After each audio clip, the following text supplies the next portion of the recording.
if you look back at earlier in the story, when Adam first saw Eve, what did he say? He said, bone of my bone and flesh of my flesh.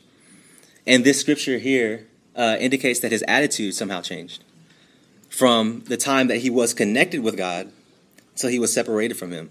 He stopped seeing her as bone of my bone and flesh of my flesh and ended up saying, well, that's that woman's fault over there. That's your fault. I didn't do that.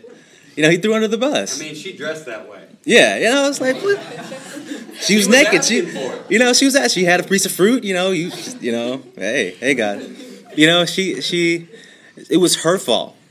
And I think that there's something that we it's very important to explore in terms of this attitude, going from disconnection to the sense of shame to now to the sense of separation from each other. This lack of, we don't take responsibility for each other. He didn't take responsibility for her. He said, you know what, it's her fault. Yeah. And I think it's interesting to see this in their children, and I think the best example of this is in their children. And when Cain failed to present an appropriate sacrifice to God, and this is the next chapter of Genesis, he blamed Abel, his brother, and saw Abel as the problem.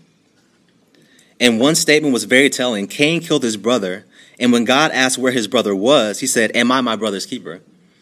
And you can see this mindset wasn't just there. What happened to their children? It's like, I feel bad about what I did, so I'm not going to take responsibility. It's my brother's fault. I'm going to kill him.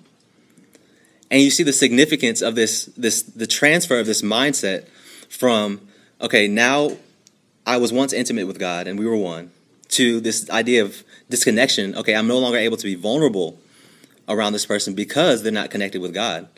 Now we're starting to see that we don't take responsibility for one another. There's a lack of intimacy and a lack of oneness in our perspective. And when you look at violence, when you look at racism, what is it? It's those black people over there, them over there. That's their fault, or it's those white people's fault, or it's whoever. It's those Christians' fault. It's the Muslims' fault. And one thing I think it's important for us to learn is that Jesus came to say, okay, look at that mentality and where it came from. So I'm going to say, I'm going to take on the responsibility of all people's sin. Just like we're called to. It's not everybody else's responsibility. It's ours. Even though it's not my fault, I'm going to take ownership of the suffering that I see, and I'm going to live it out in a loving way as if it's my responsibility.